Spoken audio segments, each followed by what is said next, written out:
치우수상, 다시 꾸는 꿈. 저는 딸 하나, 아들 하나를 키우고 있는 엄마입니다. 제 딸은 올해 22살로 4년째 조현병을 앓고 있습니다. 저처럼 조현병 자녀를 둔 부모님들에게 조금이나마 위로가 될 수 있기를 바라며 이 글을 쓰게 됐습니다. 조현병을 앓고 있는 제 딸 민영이는 나이 25에 낳은 첫 아이입니다. 출산하고 만난 아이가 얼마나 예쁘던지 제왕절개 수술을 하고 일주일 입원을 해야 했는데 아픈 줄도 모르고 하루라도 빨리 퇴원해서 집으로 가고 싶었습니다. 민영이는 정말 사랑을 많이 받고 자랐습니다. 남편은 물론이고 친정이나 시댁에서도 첫 손녀라 귀여움을 많이 받았고 아이는 참 귀엽고 너무 착했습니다. 초등학교에 입학하기 전까지는 엄청 활달해서 많은 사람들 앞에서 춤도 잘 추는 개구쟁이였습니다. 그런 민영이가 초등학교에 입학한 후 또래 아이들보다 다소 늦는 모습을 보였습니다. 학교 수업에 잘 따라가지 못하는 민영이를 붙잡고 집에서 반복 학습을 시키곤 했습니다. 민영이는 어눌한 말투로 친구들과 잘 어울리지 못했고 개구쟁이 같던 아이는 학년이 올라가고 사춘기를 겪으며 점점 내성적인 성격으로 변해갔습니다. 나중에 알았지만 초등학교 6학년 때부터 남자아이들로부터 괴롭힘을 당했는데 민영이는 혼자 속으로 삭히며 가족들에게 얘기하지 않았고 그게 계속 쌓여 있었던 것 같습니다. 중학생이 되고부터는 학교에 가기 싫다는 말을 하는 날이 많아졌고 담임 선생님을 통해 민영이가 교실에서 아무런 말도 안 하고 주인처럼 엎드려 있다는 말을 들었습니다. 그러다 고등학교 2학년이 되자 민영이가 이전과는 아예 다른 행동을 보이기 시작했습니다. 학교에 가기 전에 아침밥을 먹지 못하고 헛구역질을 했고 녹초가 되어 집에 돌아와서는 자기 방에 들어가 머리끝까지 이불을 덮고 아무 말도 하지 않았습니다. 점심시간 급식실에 가지 않고 계단이나 화장실에 숨어 있다는 이야기도 들려왔습니다. 민영이에게 왜 그러는지 재차 물었지만 아이는 대답해주지 않았습니다. 그리고 어느 날부터인가 아이가 밤에 잠을 자지 않고 혼잣말을 하며 거실과 방을 돌아다니기 시작했습니다. 날이 훤히 밝아오면 그때서야 잠에 들었습니다. 먹지도 않고 자지도 않아 학교를 가지 못하게 되었습니다. 방문을 잠그고 친구 이름을 부르며 욕을 하다가 흐느끼는 일도 생겼습니다. 간혹 엄마, 나 샤워하는데 엄마가 나 훔쳐봤어? 라며 엉뚱한 말을 하기도 했습니다. 저는 처음 보는 아이의 모습에 마음이 툭 떨어지듯이 불안하고 무서웠습니다. 학교에서 무슨 일이 있었는지, 왜 그러는지 여러 번 물어본 끝에 민영이가 그동안 왕따를 당했다는 것을 알게 되었습니다. 엄마, 여자애들이 이 누구 유혹한 게 내 잘못이라고 하면서 나한테 담배 냄새를 배이게 했어. 걔네들이 내가 밥 먹는 모습이 더럽다고 할까봐 밥 먹기가 싫었어. 민영이는 친구들에게 받은 마음의 상처가 깊었습니다. 그동안 아이가 어떤 마음인지 모르고 학교에 가기 싫어하는 아이를 등 떠밀고 내몰았다는 생각에 마음이 괴로웠습니다. 민영이가 학교 생활을 힘들어한다는 것은 알고 있었지만 고등학교 졸업장은 따야 한다는 욕심에 아이가 버텨주기만을 바라왔고 그게 결국 아이를 더 아프게 만들고 말았습니다. 민영이가 아프면서 가족 간의 분위기도 점점 냉랭해졌습니다. 남편과는 서로의 잘못으로 민영이가 이렇게 되었다며 싸우기 일쑤였고 아들도 누나의 모습에 많이 놀라 의기소침해졌습니다. 가족들 모두에게 힘겨운 시간들이었습니다. 민영이를 보고 있으면 마음이 우울했고 잠을 이루지 못해 수면제를 먹고 잠들기도 했습니다. 우리 가족이 다시 웃으면서 지낼 수 있을까 막막하고 답답한 날들이었습니다. 남편과 상의 끝에 아이의 정신과 치료를 시작하기로 했습니다. 민영이의 손을 꼭 잡고 떨리는 마음으로 집 근처 정신건강의학과를 찾았습니다. 그리고 그곳에서 민영이가 조현병일 수 있으며 입원 치료가 필요하니 큰 병원으로 가서 치료를 받으라는 소견을 받게 됐습니다. 그저 심한 우울증일 것이라고 생각했는데 믿을 수가 없었습니다. 인터넷으로 조현병에 대해 검색해보니 더 믿기지가 않았습니다. 민영이가 내성적이고 말수가 없긴 했지만 그런 병을 앓고 있을 줄은 꿈에도 생각하지 못했습니다. 당장 소견서를 들고 대학병원을 찾아갔고 입원 치료를 시작하게 됐습니다. 민영이는 약물 부작용을 심하게 겪었습니다.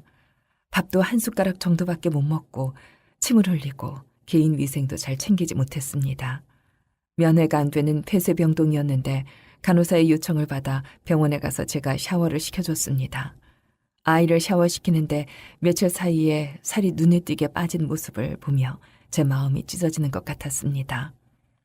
그 후에도 한참을 약을 맞추느라 애를 먹었습니다. 퇴원 후에 머리가 아프다고 괴로워하며 못 살겠다고 하여 제 입원을 3번 반복했습니다. 그리고 나서야 집 근처 의원으로 통원 치료를 시작했고 차츰차츰 잠도 자고 밥을 먹으며 회복해 나가기 시작했습니다. 치료를 받기 시작하면서 학교에 사정을 말하고 최소 출석 일수만 채웠고 출석하는 날에도 오전 수업만 다녔습니다. 그렇게 고등학교를 졸업하고 민영이는 성인이 됐습니다. 졸업식을 마치고 주치의의 소개로 정신건강증진센터라는 곳이 있다는 것을 알게 됐습니다. 전화를 하고 아이에 대한 상황을 설명하니 방문 상담을 해주신다고 했습니다. 낯선 사람을 경계하던 민영이는 센터 선생님의 설득으로 3월부터 재활 프로그램에 참여하기 시작했습니다. 센터에 나가기 시작하면서 아이는 점점 밝아지기 시작했습니다.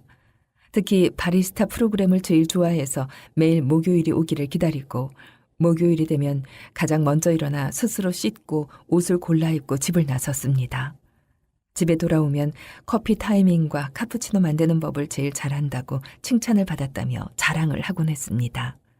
또 댄스 스포츠 프로그램도 좋아했는데 짝을 맞춰 춤을 추어서 너무 웃겼다며 깔깔 웃기도 했습니다. 늘 친구도 없이 집안에서 무기력하게 있던 모습만 보다가 오랜만에 아이의 얼굴에 생기가 도는 것을 보았습니다. 바리스타 프로그램을 수료하고 몇 개월쯤 지나 민영이는 종합사회복지관 안에 있는 카페 일자리에 지원하게 됐습니다. 센터 선생님들의 도움을 받아 지원 서류를 냈는데 감사하게도 합격을 하게 되었고 아이는 작년 7월부터 첫 직장 생활을 시작했습니다. 일을 잘할 수 있을까 걱정되는 제 마음과는 달리 아이는 일을 하게 되어서 설렌다고 말했습니다. 카페에 다니면서 민영이는 화장을 시작했고 어느 날에는 향수를 뿌리기도 하면서 자신을 관리하는 모습도 보였습니다. 민영이의 직장 생활이 순탄하지만은 않았습니다. 손님이 많아 일이 바쁘거나 다른 동료와 다투거나 하면 스트레스를 많이 받았고 배가 아프다며 근무 시간 도중에 집에 오는 날도 있었습니다. 약 때문에 졸려해서 지적을 받을 때도 있었습니다. 하지만 카페 매니저님의 격려와 배려로 느리지만 천천히 일을 배워나갔습니다. 저도 민영이가 퇴근하고 돌아오면 직장에서는 어떻게 해야 하는지 가르쳐주며 아이의 마음을 다독였습니다. 근무한 지 10개월이 지난 지금은 제법 일이 많이 빨라졌고 민영이의 카푸치노가 제일 맛있다고 말하는 손님도 생겼다고 합니다. 처음 민영이가 조현병이라는 것을 알게 되었을 때는 눈앞이 깜깜했습니다. 아마 조현병을 앓고 있는 자녀를 둔 부모님들이 저와 같으실 거라고 생각합니다. 아이가 평생 약을 먹어야 할지도 모른다는 말에 왜 이런 일이 착하고 예쁜 우리 딸에게 생긴 걸까 원망스러웠습니다. 이제는 희망이라고는 없는 듯이 느껴졌습니다. 민영이가 엄마, 나는 괜찮은데 왜 약을 먹어야 되는 거야? 조현병이 뭐야? 내가 미쳤다는 거야? 라고 물으면 저도 조현병이라고 말하기 싫어서 민영이 우울증이 심해서 약 먹는 거야. 곧 나아질 거야. 라고 대답했습니다. 내 딸이 이렇게 힘든 병을 앓게 되었다는 것을 인정하고 싶지 않았습니다. 그렇지만 아이의 행복을 위해 하루빨리 받아들이고 치료를 받아야 한다는 것을 깨달았습니다. 약만 잘 먹으면 일반인처럼 생활할 수 있다고 하는 의사의 말을 믿고 꾸준히 치료받았습니다. 그리고 정신건강증진센터를 찾아 재활 프로그램에 꾸준히 참여시켰습니다. 저도 같이 참여하는 마음으로 가족 교육에 열심히 나갔습니다. 민영이의 병이 어떤 것인지도 배우고 같은 아픈 자식을 둔 부모들도 만나면서 나 혼자 겪는 어려움이 아니라는 것을 알게 됐습니다. 저와 민영이는 지금 또 다른 도전을 하고 있습니다. 바로 바리스타 2급 자격증을 따는 것입니다. 저는 민영이를 도와주기 위해 먼저 바리스타 자격증을 땄고 민영이 옆에서 가르쳐주며 꾸준히 연습하고 있습니다. 혹시 시험에 계속 떨어진다 해도 민영이가 원한다면 자격증을 딸 때까지 함께 노력할 생각입니다. 조현병을 앓는다는 것은 힘들고 어려운 싸움을 계속하는 일입니다. 어쩌면 그 싸움은 평생이 될지도 모르겠습니다. 하지만 병원과 정신건강증진센터 직원들을 비롯한 많은 사람들의 도움이 있기에 외로운 싸움은 아니라고 생각합니다. 마음을 다잡고 조금만 주변을 둘러보면 우리를 도와주려고 손을 내미는 사람들이 많습니다. 주저하지 말고 그 손을 잡으세요. 함께 싸워나가면 멀게만 보이는 회복으로 가는 길이 어느새 가까워져 있음을 알게 될 것입니다.